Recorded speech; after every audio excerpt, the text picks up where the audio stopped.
Okay, so here I got a tab A and a tab A7 light. Okay, so here I got a A tab, the tab A, and a tab A7 lights. But in this video, I'll be looking at the tab A 8.0 inches. Yeah, it's a very weird name, honestly, but yeah, I kind of like how the packaging is. It looks colorful and it's easy to understand. All this useless information about is practically useless to most of us. The Samsung Galaxy by the side there is beautiful. Let's look inside. Okay, yeah, firstly I have a pouch. I got a pouch for this. Let me just get that right here. Okay, so just check below in the description. I'll put a link where you can get a pouch like this or even better. Okay, so that's enough of the pouch. It's time to open this. Yeah,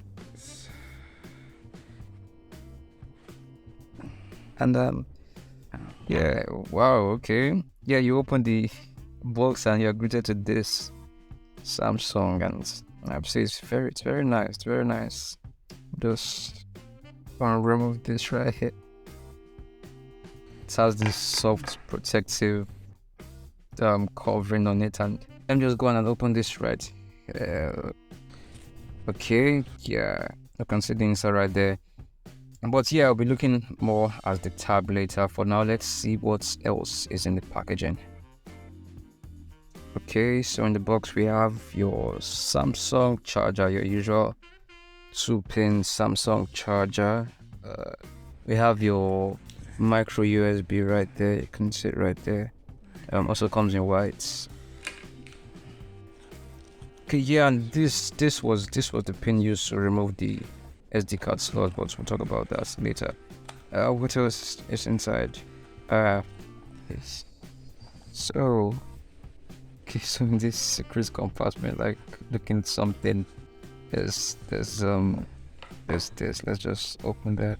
Yeah, these are where the manuals and quick reference guides are. Some papers, terms and conditions.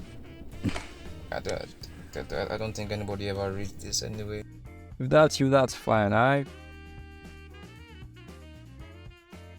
Now I just put this back in the case right here. I just yeah. I guess we can now look at the tab, can't we? Okay, so it's time for the reveal. I'm just going to open this. Bring this out ever so slightly. Okay, so yeah, this is what's on the inside. Comment below what you think about this. It's like, I like the silver. Yeah, there's the silver variant. There's also the black. So yeah, this is the silver variant. I like how the black feels. Wow, it's quite slick. I like how the camera is into it. As that's behind us, the A7 lights. We'll talk about that more in the next video. Okay, so firstly the camera, the speakers are at the bottom. The speaker is there, and then that's the microphone, and then that's a micro USB right here. That is the SIM or SD card slots, but the variant I have is just for the SD card. It's got the Wi-Fi variant that only has SD card slots. So then inside this nylon right here was the SD card. I got the type. I got the tab that also came with an SD card. Okay, so it has the volume button right there, just below the power button, and then the earphone jack is right at the top. I generally would have preferred if it was below, but okay, so I believe there's nothing else in here. I'm just going to check it thoroughly.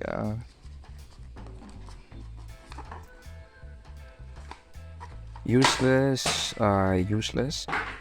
Okay, so yeah, let's look at the form factor. It has a weight of 345 grams, so yeah, it's quite light. It can easily be carried in 1 pound, so yeah, that's comfortable. You can also use it for 2 pounds. There is no flash on this device, although it has an 8 megapixel camera at the back and a 5 megapixel camera in the front. Okay, I think it's time for us to turn on this tablet, huh? Okay, so right there, you're greeted with the Samsung Galaxy Tab A powered by Android, then the Samsung logo itself. Okay, now this has your usual LCD display, nothing special there. Okay, what that means is that even when you are displaying a dark picture, a black picture, the pixels are still on. So there are no true blacks like you get on the AMOLED. Capacitive touchscreen supports multiple touch points. I'll illustrate what that means later in the video. Okay, so I've pre-activated it right here, so we don't have to go through the pain of doing that again. But this is what you're greeted to when you open it for the first time. Okay, I personally hate this wallpaper. I think it's crap. Yeah. So right there, it has a dark mode, a light mode. I put in dark mode. I like that better. Okay, so yeah, first let's look at the camera on this. Okay, so this is what the main camera view looks like in the inbuilt camera app. I think it's cracks a bit. Apart from that, I like the autofocus on it. It's sharp. So I got a third-party camera app from Play Store for it. I think it produces a more smoother video than the inbuilt camera app. As you can see, image stabilization on this is non-existent. So yeah. And these are some pictures I took.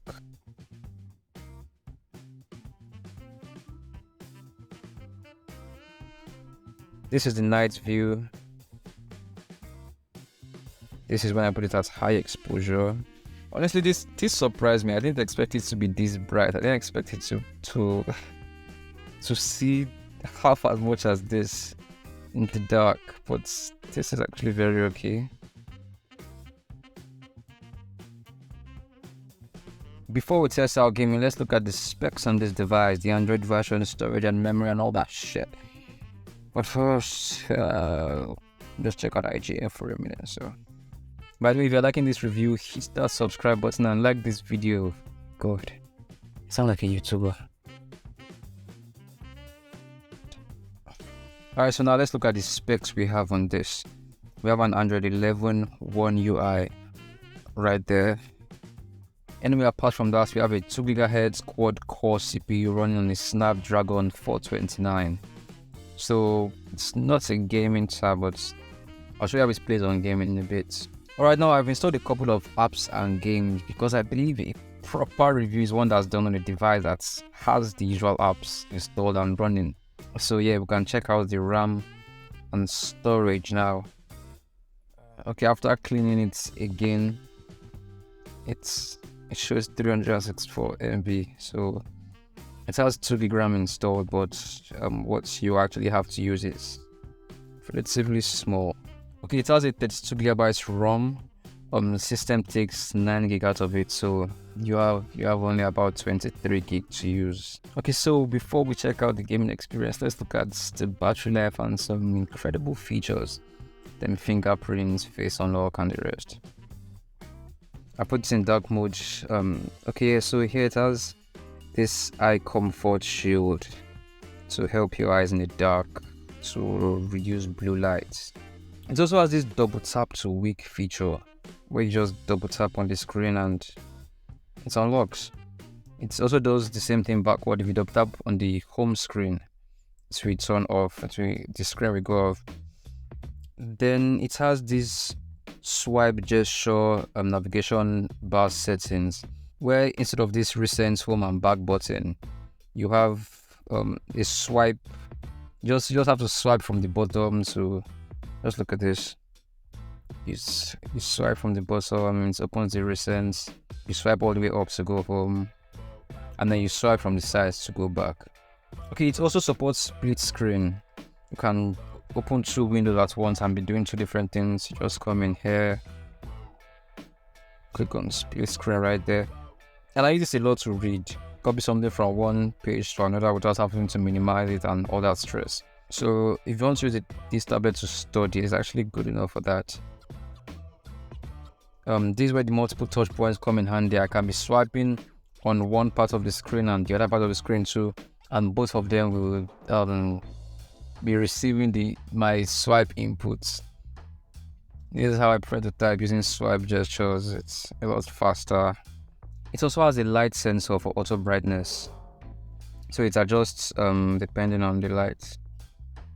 Among the features is this pop-up screen where you can multitask. You can have different windows. It has Dolby Atmos installed into it, so the sound quality you get from this is good.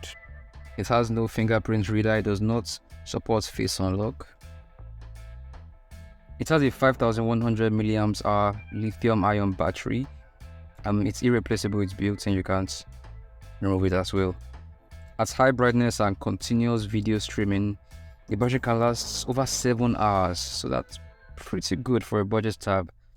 It doesn't support fast charging though. It takes me between 3 to 4 hours to charge it completely. That's not so bad. Okay, yeah, so let's see how Subway Surfers plays on this. A little lag there. As I said, this is not a gaming tab like that.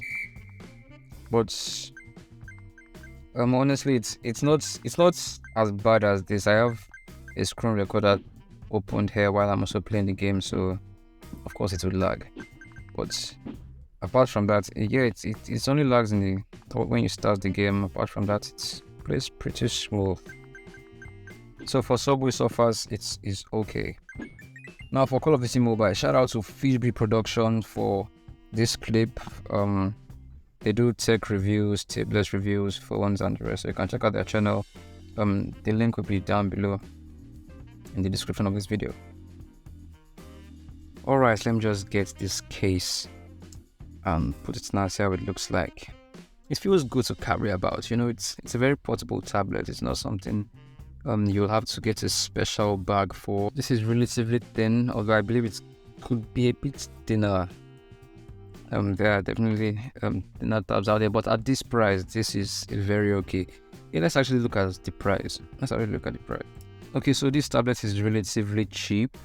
You can find it on Jumia for 125,000 naira, on Amazon for $115, and I even found it on Konga for 99,000. So it's pretty okay. Okay, so this tab is a very beautiful build. I honestly like how sleek it looks. I believe the bezels here could have been a bit more thinner. This is thick. But yeah, overall the tab is pretty nice. If you enjoyed the unboxing experience, please like the video. I'll be unboxing the A7 Lite next, and I'll be comparing between this tab and the A7 Lite tab. So yeah, subscribe, like this video, comment below what you think about. Say I'm tired of saying all these things. Bye bye.